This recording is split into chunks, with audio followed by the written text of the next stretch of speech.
Enlevez le poteau, enlevez le poteau. Recule. Ça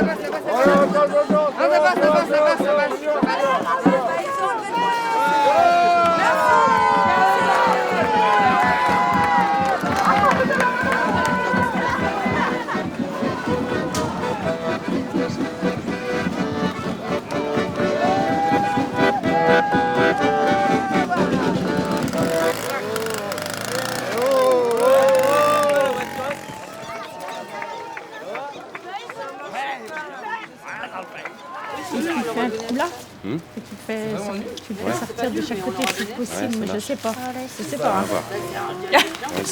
Là, on essaie de faire une structure pour mettre sur la tête et lui faire un nez, une bouche, des yeux, des cheveux et pour pouvoir faire le carnaval, se déguiser avec une tête de personnage quelconque, ça dépend comment ça vient, avec la mousse. C'est de la petite mousse fine de matelas où il y a un pote qui fait des chapeaux avec ça aussi. Il doit acheter ça pas comme des matelas mousse, mais c'est pas vraiment de la récup, c'est plutôt des chutes de petites mousses fines. Ça se colle normalement avec de la néoprène, mais on n'en a pas de néoprène. Donc on la coche avec du grillage. Est-ce que tu veux l'essayer, la tête? T'as pas envie? Bon, ok. Voir si ça va. Tu nous demandes pour l'enlever. J'ai l'air de quoi là? D'une grosse patate pourrie, de quoi? Non, c'est On n'en est pas loin, C'est bon. C'est Fred, un gars du quartier, toi, qui en nous connaissant ici, ce qu'on faisait, nous a proposé son idée qu'il avait toujours envie de développer. C'est d'ailleurs un nouveau carnaval sur Rosé. Direct, quoi, ça nous a intéressés, passionnés. Et tout le monde croche dedans, les gens du quartier, comme ils veulent, quoi. C'est vraiment ouvert, et c'est chouette. Il y a toujours un peu de monde, quoi. Ça dépend des fois. Quand il fait beau, on a de la chance, à chaque fois il fait à peu près beau, quoi. Et quand il fait mauvais temps, là on se retrouve plutôt à l'intérieur, mais c'est chouette quand même. C'est free, quoi. Et Fred. Je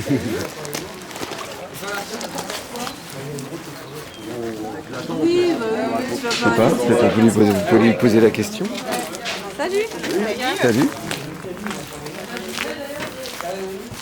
Moi je connais pas les autres carnavals, qu'ils soient du Nord ou du Brésil, mais je trouve ça hyper fluide en fait entre les gens et vraiment très agréable. Voilà.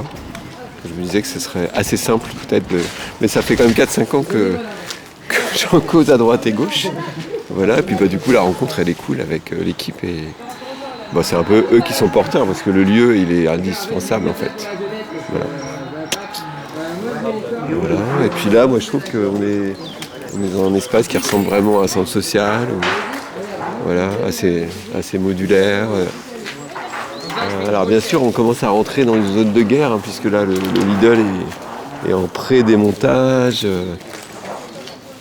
Un mur s'est écroulé parce qu'il n'y avait plus d'entretien depuis 10 ans. Donc du coup ils ont abattu tout le reste. Donc ça commence à ressembler à Beyrouth un peu pendant la guerre civile. Donc c'est pas très agréable. Il y a un champ de terre aussi que vous avez peut-être vu de l'autre côté sur le parking du Lidl. C'est recouvert de buttes de terre pour éviter des invasions exotiques. Et tout ça, voilà, puis on est entouré de grues. Donc c'est vrai que ça sent un peu la mort, mais ça vit toujours. En fait, il y a 2 parcelles concernées, toute celle-là, plus celle du Lidl avec son parking. Et du coup, je crois qu'il y a 6 immeubles. 6 immeubles avec du parking en rez-de-chaussée. Et du coup, il n'y a pas de reprise de l'existant à part les 2 puits qui sont gardés parce qu'ils sont classés du coup. Ah si, très drôle, la petite borne d'entrée, la borne pour les chevaux, enfin pour les charrettes. Vous l'avez pas vu cette petite borne? Elle est classée. Et les promoteurs dans le permis de construire ont dit qu'ils allaient la déplacer et la garder comme signe. Ah, c'est cette borne-là. C'est du petit patrimoine. Donc elle est classée. Alors c'est une borne qui doit être, je sais pas, fin 19e, hein, je sais pas trop, qui était là protéger un peu les coins des maisons et puis peut-être les piétons aussi, hein, des entrées de charrettes et autres. Voilà, donc est-ce que c'est que ça qu'on doit garder? Peut-être qu'on peut garder plus hein, dans ces bâtiments qui paraissent défraîchis parce qu'ils sont pas entretenus en fait depuis longtemps. Voilà, et puis bah oui, il y a du monde. Hein. Voilà, des gens qui arrivent de tous les côtés.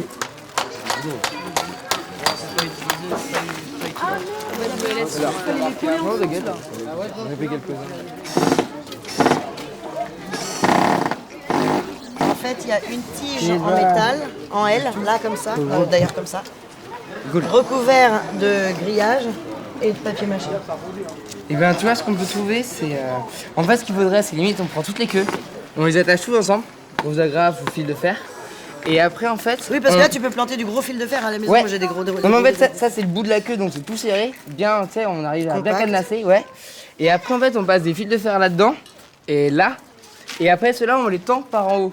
Comme ça en fait les suspension. queues... Ouais, comme ça les queues en fait limite elles pourront même se balader droite à gauche. Ouais, mais c'est vraiment pas hyper solide. Ça pourrait être une idée juste comme ça au moins tu sais avec le vent tu sais elle pourrait vraiment bouger de droite à gauche.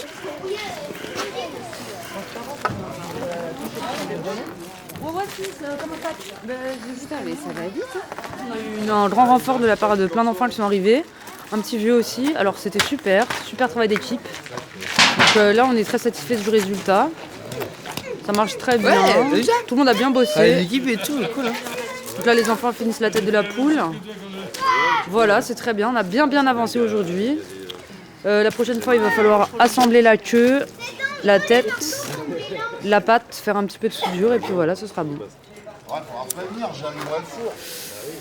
Moi j'ai trouvé un appart à Maréchal Joffre dans le centre-ville. J'ai mis 2 mois pour trouver un appartement. À Nantes les loyers sont extrêmement chers et quand on habite en squat c'est presque impossible une fois expulsé de retrouver un logement en fait. Parce que déjà on n'a pas de travail, enfin ou alors on en a un, mais c'est difficile quand on travaille de trouver un appart. On n'a pas forcément de garant. C'est compliqué. Moi j'ai été hébergée à gauche à droite parce que je suis aussi venue j'étais dans un squat avant et c'était très dur pour trouver. Non, je trouvais je suis bien, mais ça a mis 2 mois quand même. 2 mois tous les jours à faire que ça. Donc voilà quoi. Mais là j'aime beaucoup participer le mercredi du coup pour refaire le char, pour le carnaval. Moi j'adore bricoler et tout donc j'aime bien. Les gens passent, les gens du quartier passent, les gens sont intrigués, c'est bien quoi. Tout le monde est sympa, c'est vivant quoi, c'est bien.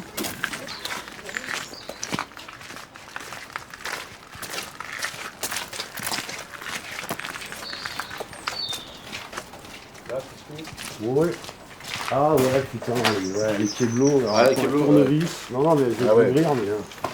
C'est pour ça qu'on y arrive pas. Bah là, on est dans le jardin du 53 rue de la Commune. C'est là où notre aventure collective à nous, en tout cas, notre petit bout d'histoire dans cette grande histoire a commencé.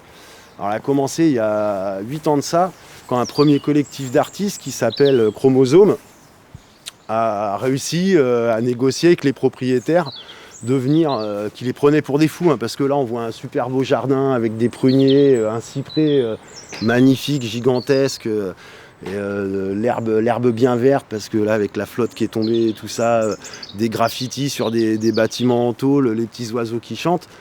Quand ils sont arrivés ici il y a 8 ans, c'était un roncier, quoi. C'était une friche où en plus ça avait aussi été en gros la déchetterie des activités commerciales et artisanales qui s'étaient succédées depuis des années.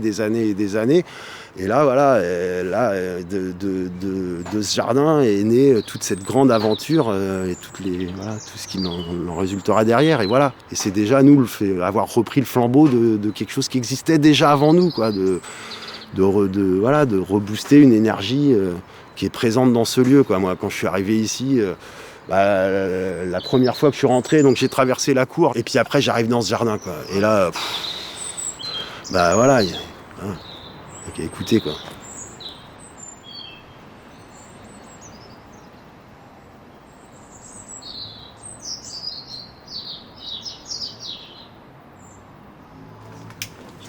Dans des locaux.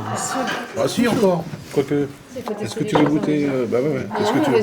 C'est quand même dingue quoi, même les gens J'avais sont possessifs de Ouais, Alexis. Yo, Ouais, du coup on s'est débrouillé autrement. Ça va être trop compliqué de venir en plus jusqu'à là-haut ce soir. Mais on a rempli un camion déjà, donc on a trouvé l'équivalent. Ah bah ouais, il faut que tu ramènes la brêle quand même. Donc la propriété, elle ouvre sur la rue de la Commune. Ok, ciao, bisous. Par une grande grille en fer forgé, avec de côté droit une grande maison bourgeoise, qui était la maison d'habitation des propriétaires de cette grande parcelle. Sur le côté gauche, là où on est, le bistroy, donc c'était la partie commerciale de cette parcelle-là, donc qui est vraiment une parcelle typique de l'ancien schéma d'urbanisme de ce quartier, donc qui date du XVIIe, XVIIIe et XIXe siècle. C'était d'abord un quartier artisanal avec toute l'activité de charretier, de maréchal ferrant qui était nécessaire parce que c'était le point d'arrivée de tous les produits de maraîchage qui se retrouvaient à Pont-Rousseau. Et Pont-Rousseau, c'était l'entrée sud dans la grande ville, dans la ville ou sur le marché de Nantes. Donc les plus pauvres des maraîchers restaient à Pont-Rousseau et changeaient leurs marchandises sur Pont-Rousseau, alors de manière plus ou moins, voilà, un marché noir, etc. Et donc ça a vraiment créé un vivier d'activité artisanale. Donc voilà, le quartier de Pont-Rousseau, historiquement, c'est ça.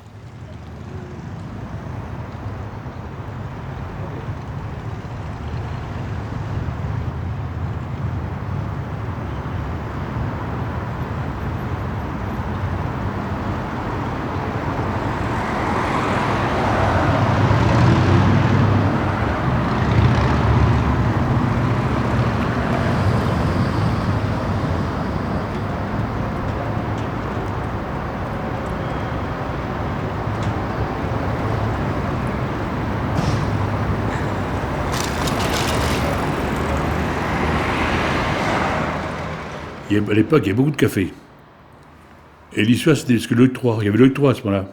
L'Octroi, c'était un droit, parce qu'on rentrait sur Nantes, c'était un droit, c'était un droit de payer une taxe, un truc comme ça. Et les gens, pour pas payer l'Octroi, ils s'arrêtaient là, c'était les cafés qu'il y avait là. La rue de la Commune, à l'époque, c'était la rue principale, quoi.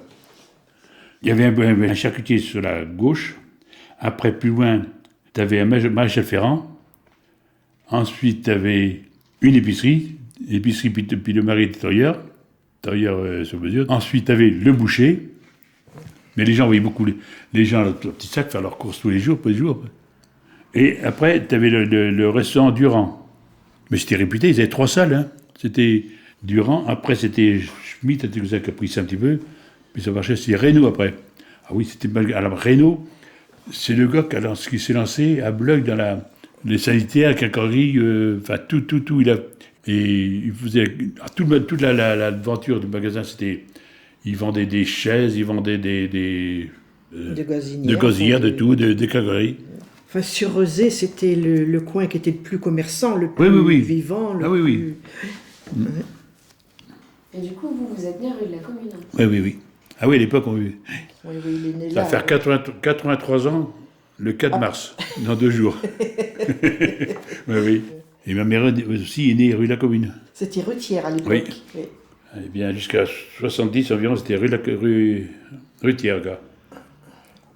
Mon grand-père disait, on n'est pas roséen, on est Roussy-Pontin, ou Pontéousin. Ce que j'ai rarement trouvé, mais pourtant j'ai pas mal déménagé, j'ai habité beaucoup de lieux différents dans la région et puis même ailleurs en France. En milieu urbain, en tout cas, j'ai jamais moi connu ce genre de fonctionnement de riverain, de mode de vie, quoi. Où moi j'ai grandi à la campagne. On est à la ville, mais on vit comme moi je vivais à la campagne quand j'étais petit, donc il commence à faire un moment de ça déjà, quoi. Ouais. Moi, aujourd'hui, je sors un dimanche soir à 22h, il fait nuit, on est en plein hiver, il y a du vent. Et comme il y a du vent, moi, par réflexe, je mets ma cagoule, je mets ma capuche sur la tête, parce que j'ai mon sweat capuche.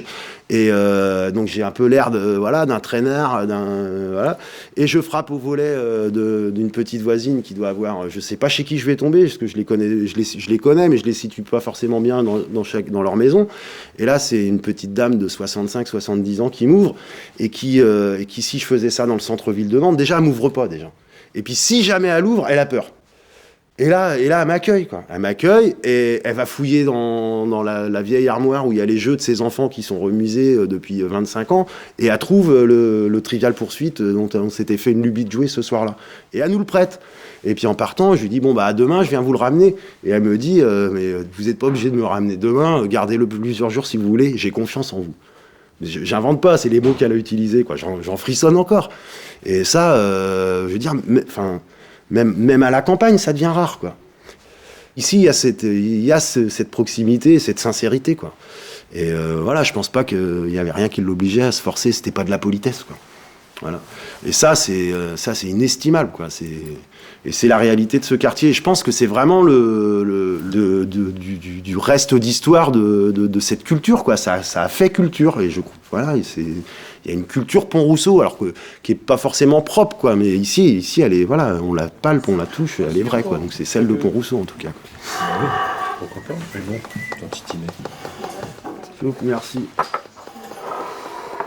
Voilà, nous, au départ, on n'arrive pas pour lutter contre un projet d'urbanisme. C'est pas la démarche.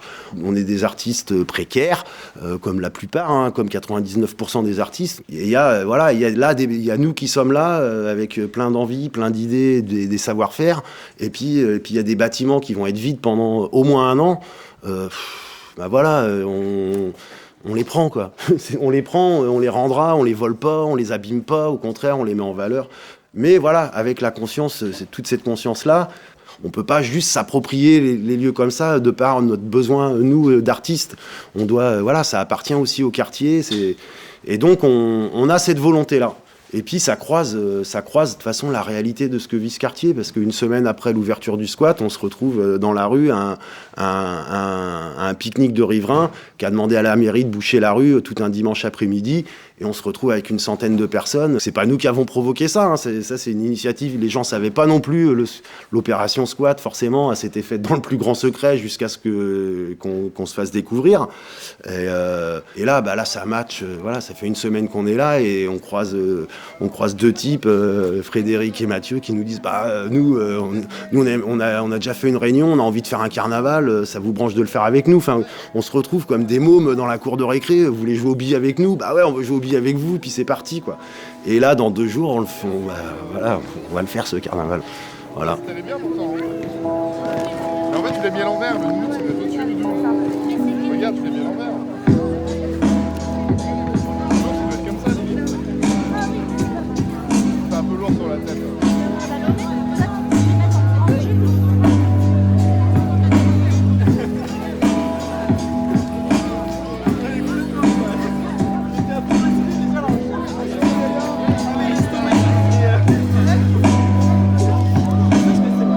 Le ciel déprime, j'ai la flemme.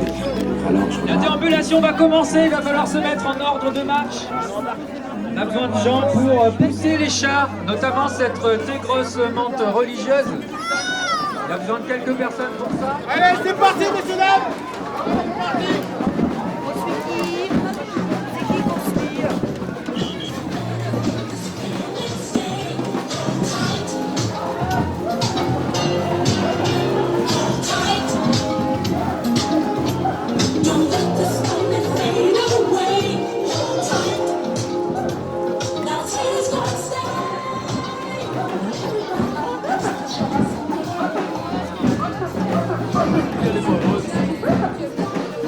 À l'arrivée, elle a fait.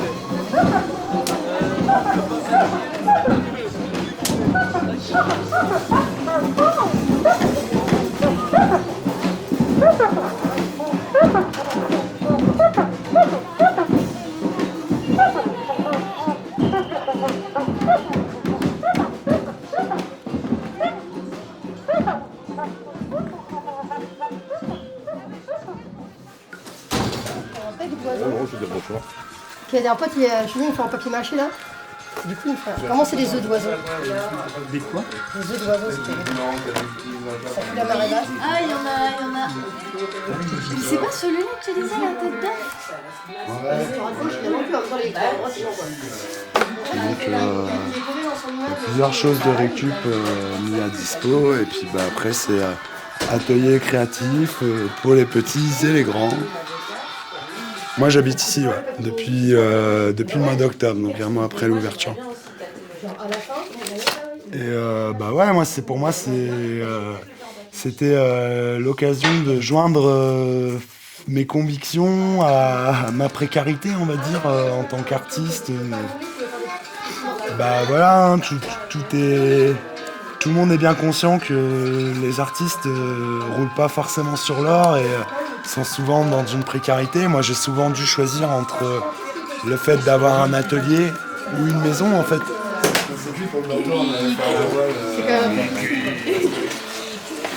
Nous, d'une manière globale, on n'est pas opposé sur le fait que le quartier puisse changer et évoluer, mais d'une manière qui soit peut-être plus raisonnée et qualitative socialement que emprunt forcément à l'économie et avant de détruire ce quartier, avoir un vrai dialogue avec les citoyens sur ce qu'on fait de l'espace.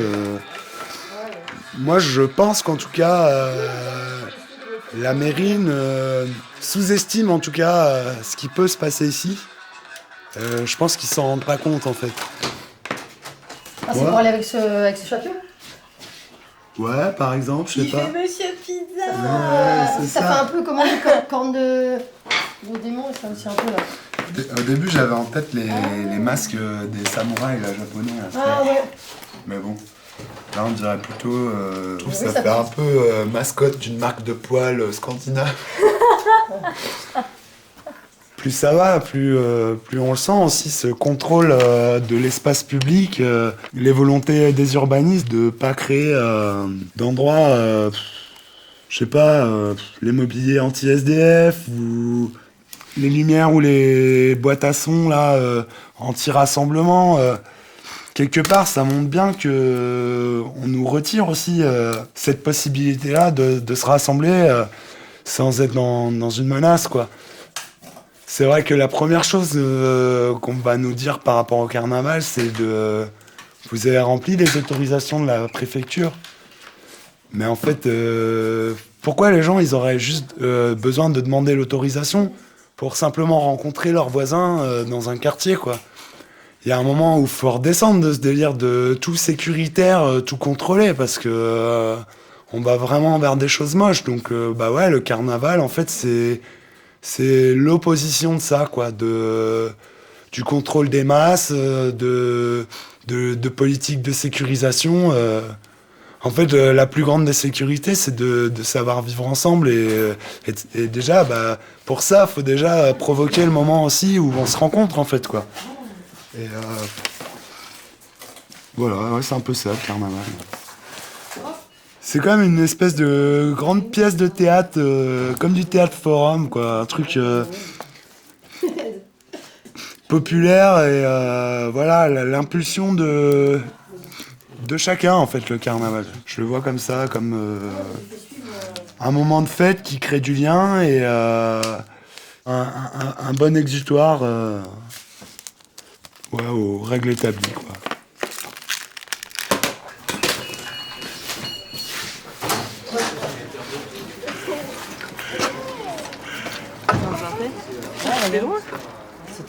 Le carnaval, la fluidité, je sais pas, c'est une forme de rencontre entre les gens et aussi dans l'espace et aussi avec les institutions.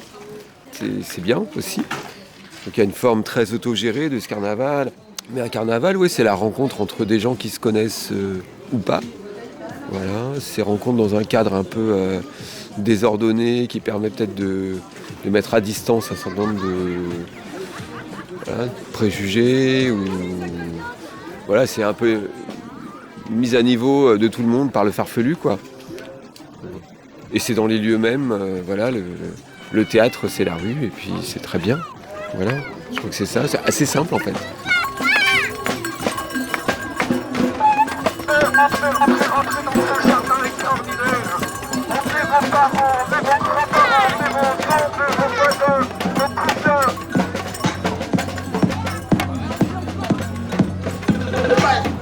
Carnaval des fous, carnaval des inadaptés,